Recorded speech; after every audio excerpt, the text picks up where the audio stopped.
Olá, bem-vindos ao programa Tesouros do Maranhão. Nesta edição você vai acompanhar todas as etapas da produção de um produto indispensável na mesa dos maranhenses, a farinha. Nossa equipe de reportagem acompanhou a rotina dos produtores desde o processo da colheita da macaxeira até a embalagem do produto para a venda. Uma produção ainda artesanal, mas que coloca o Maranhão em quarto lugar como o maior produtor de farinha do país. Na mesa dos maranhenses não falta farinha, e tem das mais diversas. O processo de fabricação se reinventa, mas também preserva uma tradição secular mantida em cada canto do estado.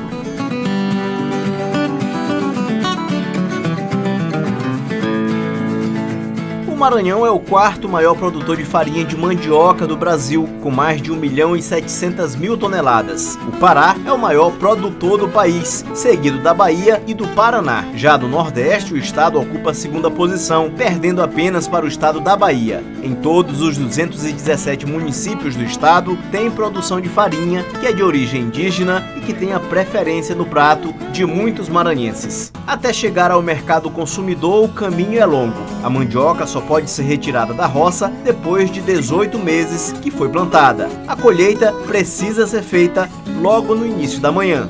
A gente começa plantando do pau da maniva, né? Tira o pau da maniva e planta. E aí, com um ano e meio, vai depender da terra, né? O fortalecimento da terra. Aí, com um ano e meio, a gente começa a colher. Entendeu? Aí vai aquele procedimento, vai, arranca, bota de molho, aí descasca. Aí é que vem o procedimento de fazer a farinha. A gente vem pela manhã, aí arranca, aí quando dá umas 10 horas, o carroceiro vem, pega, leva para casa de forno, aí lá descasca, bota no tanque, aí 3 dias começa a torrar ela. O segundo passo da produção é deixar a mandioca de molho por 3 dias em tanques de água. Seca também desenrola, mas demora mais, mas aqui desenrola mais do lado, mais favorável. Depois de retirada dos tanques, a mandioca fica no ponto de ser descascada. Deixar a mandioca de molho facilita o trabalho de mulheres e homens que realizam a atividade de descascar a raiz. Mais ligeiro, o cara raspa mais ligeiro que seca, né? Seca o cara demora mais. Se raspar menos 3 ou 4 cargas num dia seca, assim o cara raspa mais. Depois de descascada, a mandioca vai para o banco de cevar. Algumas variedades precisam receber uma espécie de tinta para deixar a farinha da cor amarela, a conhecida farinha de puba ou d'água, como os maranhenses gostam carinhosamente de chamar. Seu Francisco Marques não sabe ler nem escrever, mas é com essa atividade que ele sustenta a família no povoado Centro do Cajueiro, distante a 9 quilômetros de Santa Luzia do Paruá. Com habilidade, ele manuseia com cuidado a máquina Catitu, que tritura a mandioca. Ela vai depois que ela corta aqui, ela vai para a prensa ali, depois que está enxuta, ela vai para a peneira e já vai para o fogo. Demora quanto tempo esse processo? Aí ninguém sabe, porque vai depender da massa, do jeito que ela tiver, se ela tiver aguada, do jeito que ela está aqui, ela demora tempo para enxugar, tem vezes que ela é obrigada a desmanchar a prensa de novo, virar de novo, quebrar os panos, que é para tornar a botar na prensa aí que enxuga. Depois de triturada, a massa é armazenada em sacos e colocada nessa prensa para sair toda a água. Em outras localidades do estado, alguns agricultores utilizam o tapiti para escorrer a água da mandioca. O tapiti é feito de fibra de guarimã, planta comum em algumas regiões do estado. Muito usado, principalmente aqui no mercado de forno aqui, porque a farinha sempre enxugada na prensa ali, e ela fica rabelada molhada. E o tapiti aqui não, a gente corta a água na prensa e seca no tapiti, porque o tapiti sai completinho enxutinho. A gente só tira só a cabeça aqui e no rabo dele também que fica um pedacinho maior, a gente não deixa passar porque senão se peneirar vai dar oi branco na farinha. Aí já é um problema.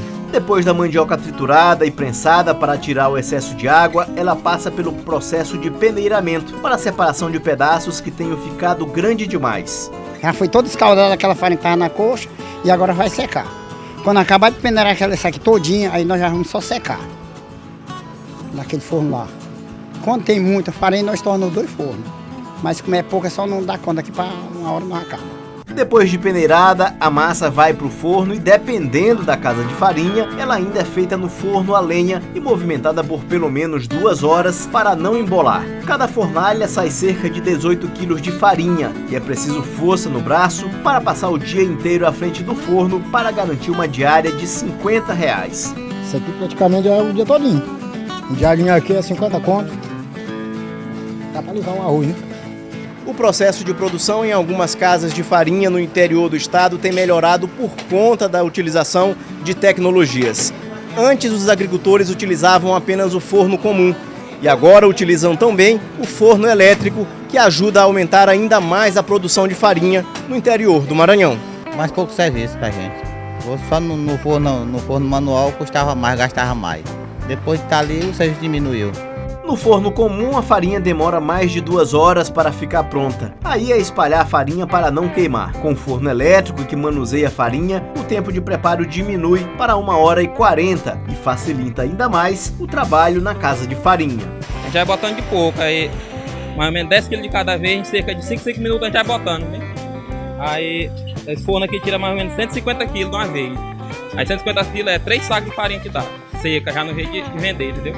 Mesmo com a utilização de alguns equipamentos mais modernos na produção da farinha no Maranhão, o processo ainda é artesanal e a produção é pequena. Este agrônomo e pesquisador diz que existe mais de 500 variedades de mandioca plantadas no estado. É dele o livro A Realidade da Mandioca no Maranhão, publicação que conta a história de um dos mais importantes produtos agrícolas do estado. A narrativa diz que a cidade de Santa Rita, conhecida como a capital maranhense da farinha, que fica às margens da BR-135, a 70 quilômetros de São Luís, ganhou esse título graças à produção da região, que vende a farinha da variedade de mandioca conhecida como pingo de ouro. Ela tem a casca mais clara e não precisa de corante artificial para ficar amarela. O livro ele é um resultado de um engenheiro agrônomo que já foi pesquisador, professor universitário, instrutor de qualificação profissional e elaborador de projetos e executor de projetos de pesquisa de mandioca e de agroindústrias. Isso fez com que a gente reunisse uma experiência, né, durante todos esses anos de dedicação à planta, à mandioca, e nos deu essa base para fazer o livro. Embora o livro não reúna todas essas experiências que a gente tem durante todos esses anos.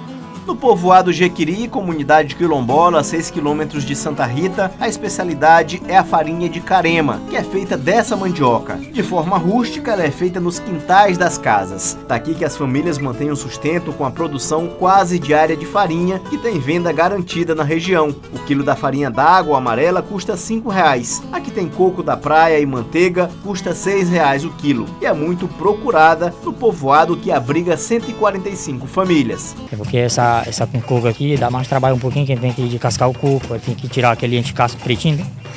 Tem que tirar ele, tem que relar, a gente rela o coco e bota na escalda. Escaldou, aí na hora de tirar, torrou, a gente bota a manteiga, e aí na hora que secou a manteiga a gente tira e bota aqui. Aí a de manteiga com coco já está pronta.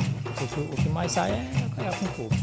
Na zona urbana, às margens da rodovia, dezenas de comerciantes negociam a farinha produzida na zona rural de Santa Rita e municípios próximos. Longe da zona rural, onde o preço é menor, na zona urbana, o quilo da farinha varia de R$ 8 a R$ 10 na beira da estrada. Aqui em Santa Rita, 4 variedades de farinha são comercializadas às margens da BR-135.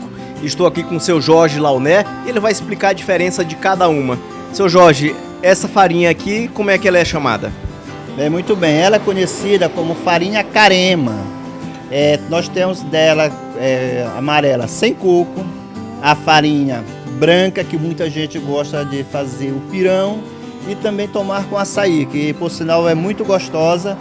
Temos ela a natural sem coco, que é muito preferida também.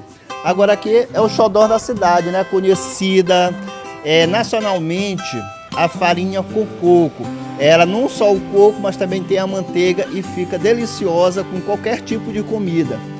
Essa farinha é de primeira. É a mais vendida aqui? Como é? Atualmente é a mais vendida. E o quilo é caro? Como é que é? Não, é barato, algo em torno de R$10 o quilo. Dá para todo mundo comprar? Dá para todo mundo comprar, com certeza. Conhecida como a capital da farinha, a cidade é parada obrigatória. Esta dona de casa, que saiu de São Luís para a cidade de Imperatriz, onde mora, vai seguir viagem com a famosa farinha de Santa Rita na bagagem. Tem que levar, porque é muito boa, bem torradinha, é saborosa, dá para tomar com leitinho quente, é muito boa. É, dona Paula, quem é maranhense sabe, farinha na mesa é coisa sagrada.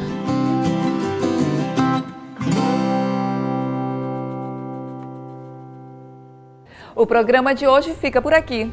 Para rever este programa e toda a nossa programação da TV Assembleia, acesse o site al.ma.leg.br/tv. Até o nosso próximo encontro.